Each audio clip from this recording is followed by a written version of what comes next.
नमस्कार। आज हम राजनीति विज्ञान में अपना दूसरा पार्ट जो एनसीईआरटी की बुक है उसमें से दूसरा पार्ट है अपना स्वतंत्रता, इसको पढ़ने वाले हैं। इसका पहला भाग अध्ययन करेंगे।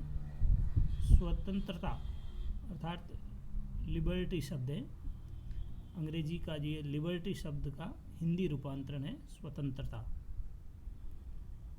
जिसका यदि हम शाब्दिक अर्थों में देखा जाए तो बंधनों का अभाव या बंधनों से मुक्ति, ऐसा इसका अर्थ स्पष्ट होता है।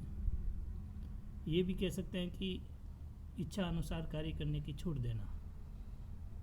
यदि हमें इच्छा अनुसार कार्य करने की छूट देते हैं तो हम अपने आप को स्वतंत्र समझते हैं, अर्थात हम अपनी इच्छा से कुछ भी कार्य कर सकते हैं। और व्यापक रूप से देखा जाए तो स्वतंत्रता का जो शब्द है, हमने विभिन्न आंदोलनों में ऐसे शब्द सुने हैं। तो कह सकते हैं व्यापक रूप से स्वतंत्रता एक रूप से एक शब्द नहीं है, एक तरह का आंदोलन है। आज हम इसका पहला भाग का अध्ययन करेंगे।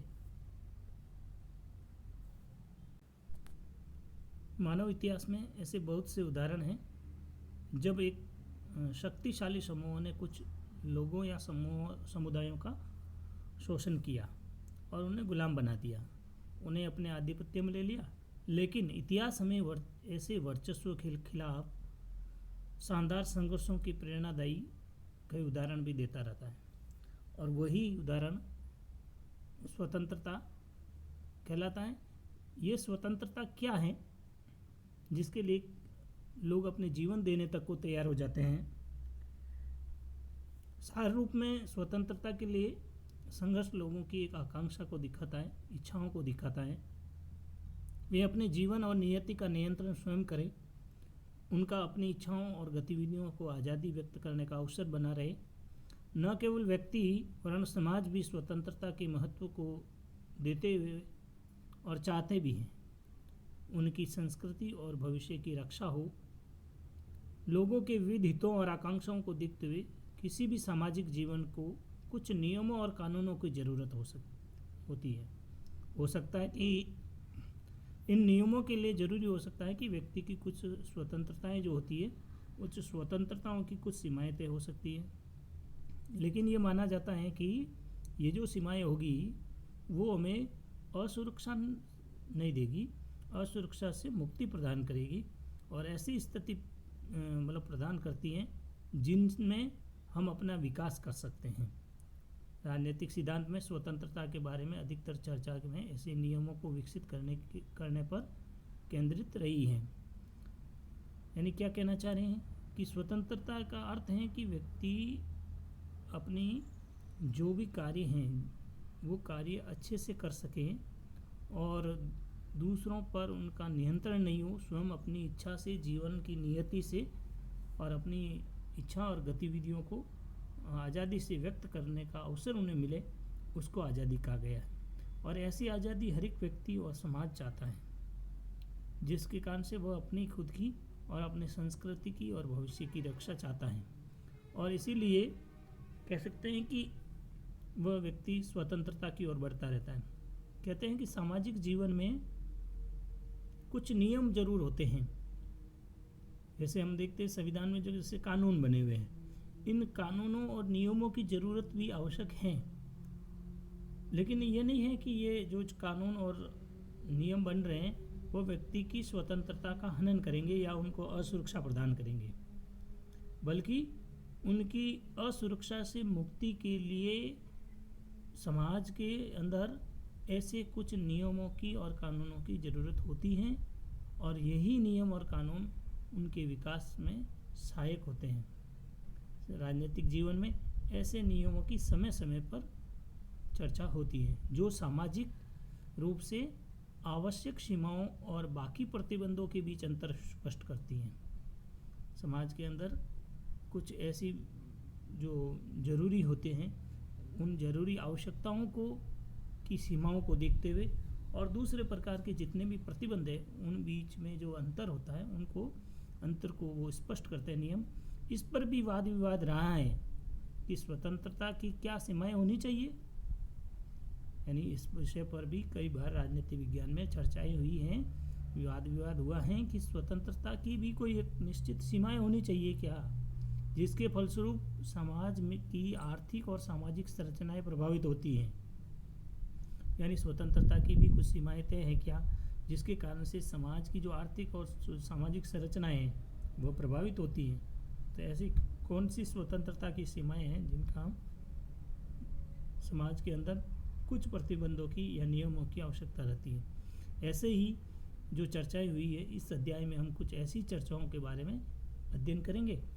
इसमें हमें व्यक्ति और समाज दोनों के लिए स्वतंत्रता के महत्व को समझने का अवसर मिलेगा। दूसरा, स्वतंत्रता के सकारात्मक और नकारात्मक जो आयाम हैं उनके बीच में अंतर स्पष्ट करने का और व्याख्या को समझने का मिलेगा। ये समझ पाएंगे कि हानि सिद्धांत का मतलब क्या है। इसमें तीसरा और भी आएगा, हानि सिद्धांत क्या है, ऐसे इसमें पढ़ने को मिलेगा। तो पहले पढ़ते हैं हम स्वतंत्रता का आदर्श। यानी ये जो स्वतंत्रता शब्द है, मैंने बताया लिबर्टी, अंग्रेजी का लिबर्टी शब्द है, और इसे ऐसे कह सकते हैं बंधनों का अभाव या बंधनों से मुक्ति। और अब ये है कि ये जो स्वतंत्रता के आदर्श प्रस्तुत करने वाले कौन रहे। इन सवालों के जवाब देने से पहले हम एक क्षण के लिए रुके और कुछ विचार करते हैं कि 20वीं शताब्दी में एक व्यक्ति हुए थे, नेल्सन मंडेला। कौन थे? Nelson Mandela. उन्होंने अपनी आत्मकथा जो थी लॉन्ग वॉक टू फ्रीडम, यानी स्वतंत्रता के लिए एक लंबी यात्रा, इस पुस्तक में उन्होंने दक्षिणी अफ्रीका के अंदर रंगभेदी शासन के खिलाफ अपने व्यक्तिगत संघर्ष, गोरे लोगों के शासन की अलगाववादी नीतियों के प्रतिरोध और दक्षिण अफ्रीका के काले लोग द्वारा झेले गए अपमान,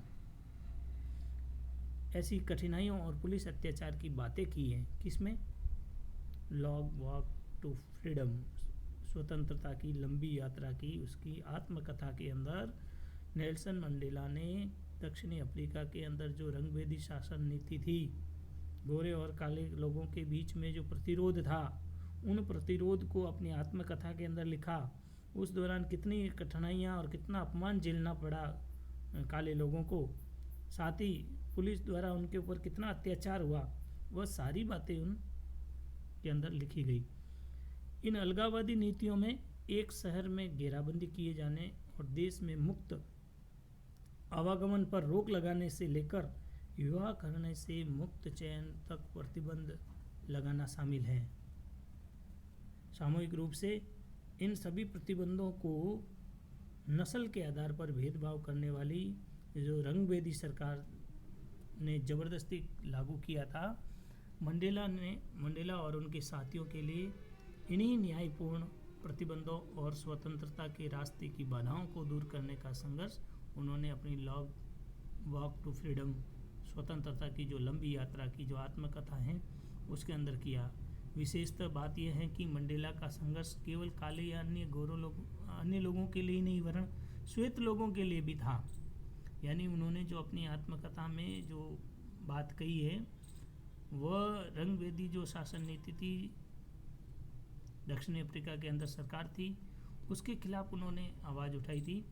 और उन्होंने बताया कि आवागमन पर रोक लग गया, विवाह इत्यादि चयन पर रोक लग गया, ऐसी सारी बातें पर सरकार ने उन पर प्रतिबंध लगाना शुरू कर दिए थे। इन सभी प्रतिबंधों को नस्ल के आधार पर जो भेदभाव किया जा रहा था और ज़बरदस्ती कानून लगाकर उनको दबाया जा रहा था, इसलिए उन्होंने ऐसे अन्यायपूर्ण प्रतिबंधों के लिए और प्रतिबंधों को हटाने के लिए और स्वतंत्रता की रास्ते को बनाए रखने के लिए उन्होंने अपने इस आत्मकथा में चर्चा की। कह रहे हैं कि जो मंडेला ने है ना, केवल काले लोगों के लिए ही नहीं वरन उनका जो था आंदोलन वो श्वेत लोगों के लिए भी था। इसी स्वतंत्रता के लिए अपने जीवन के 28 साल उन्होंने जेल के अंदर कोठरियों में अंधेरे के अंदर बिताया। अब कल्पना करनी होगी कि उन्होंने जो 28 वर्ष बिताए अपने यौवन को किसी आदर्श के लिए होम कर देना, यानी उन्होंने जो संघर्ष किया है वह एक तरह से इस स्वतंत्रता के आंदोलन के आदर्श के रूप में प्रस्तुत हुए। अपने दोस्तों के साथ बातचीत करने और अपने प्रिय खेल खेलने, अपनी पसंद के कपड़े पहनना, अपना प्रिय गीत सुनने जैसे जो आनंद थे, उन आनंदों को छोड़ देना और जीवन के अंग रही उत्सवों का त्याग कर देने का क्या मतलब होता है। यानी उन्होंने अपने जीवन में ऐसी सारी पसंदीदा चीज़ें छोड़ दी और एकमात्र संघर्ष किया।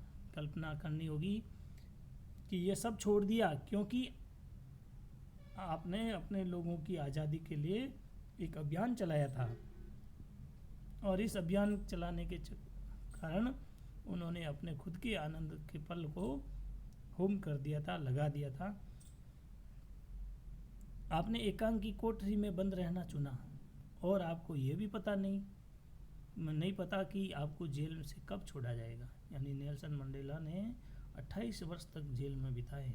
उनको पता भी नहीं था कि कब उनसे छोड़ा जाएगा, लेकिन उन्होंने उन नस्लवेदी सरकार के खिलाफ अपनी आवाज़ को बुलंद किया, छोड़ा नहीं। स्वतंत्रता के लिए मंडेला ने जो ये व्यक्तिगत रूप से जो अपनी भारी कीमत चुकाई, वो एक आदर्श के रूप में हमारे सामने आंदोलन में रहे।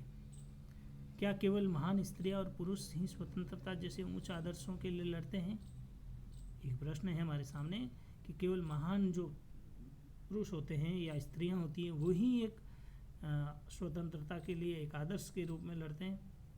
तो इस सिद्धांत को मेरे लिए क्या मतलब है, तो आगे है कि स्वतंत्रता के लिए संघर्ष से जुड़ा एक और मामला देखते हैं। वो है ऑग सान सू की के लिए गांधी जी के अहिंसा के विचार प्रेरणा स्रोत रहे। और सू की जो है उनको म्यांमार में उनके घर के अंदर नज़रबंद रखा गया।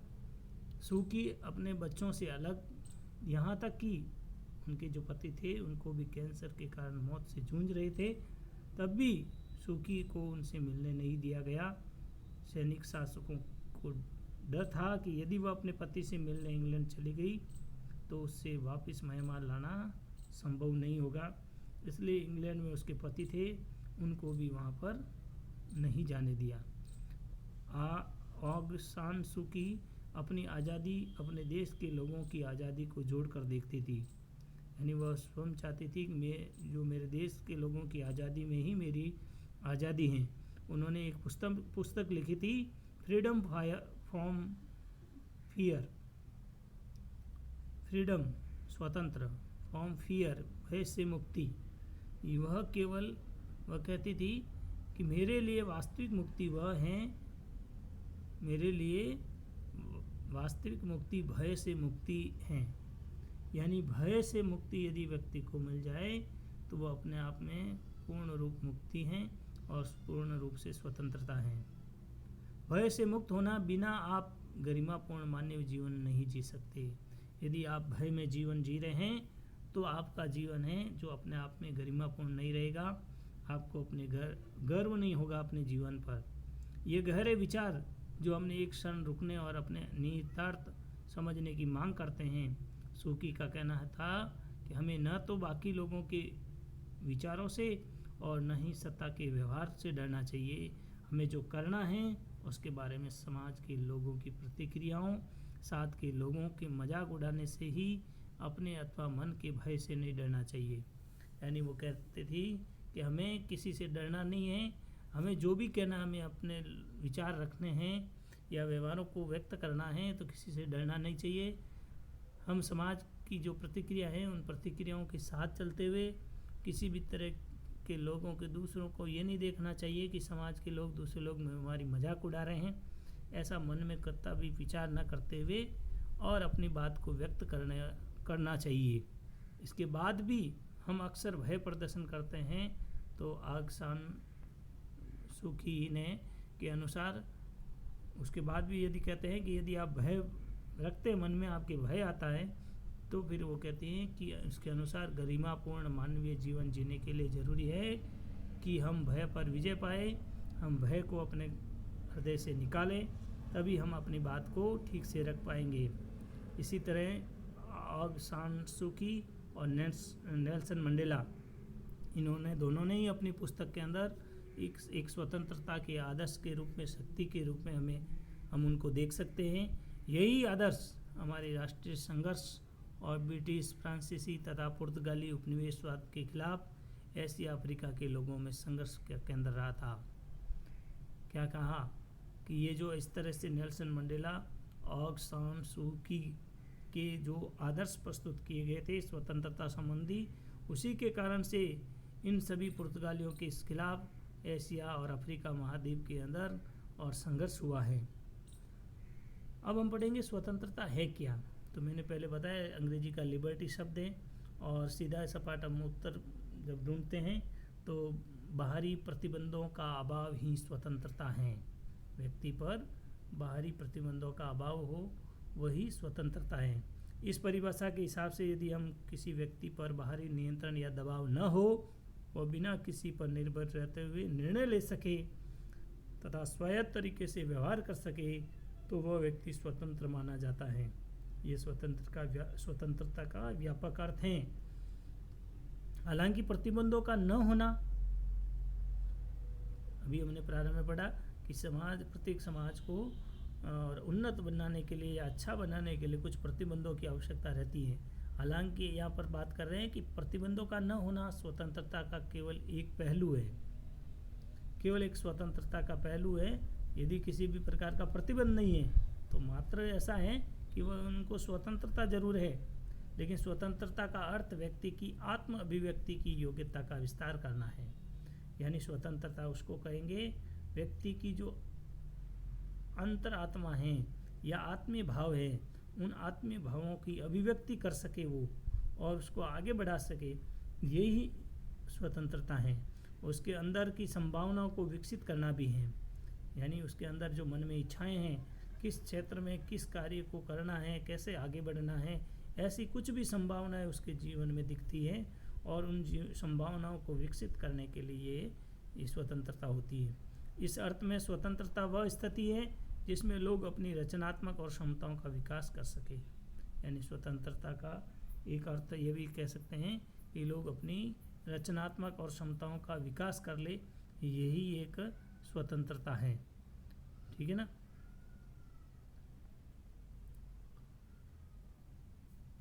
बाहरी प्रतिबंधों का अभाव और ऐसी स्थितियों का होना जिनमें लोग अपनी प्रतिभा का विकास कर सके।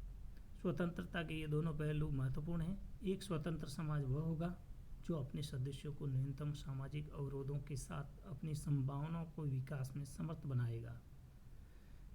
क्या कह रहे हैं, जैसे व्यक्ति स्वतंत्रता चाहता है वैसे समाज भी चाहता है, तो वह समाज स्वतंत्र कहलाएगा जो अपने समाज के प्रत्येक व्यक्ति को या सदस्य को न्यूनतम सामाजिक अवरोधों से के साथ अपनी संभावनाओं का भी विकास हो सके और उनको आगे बढ़ा सके, वही सच्चे अर्थ में स्वतंत्रता है। आओ कुछ करके सीखते हैं।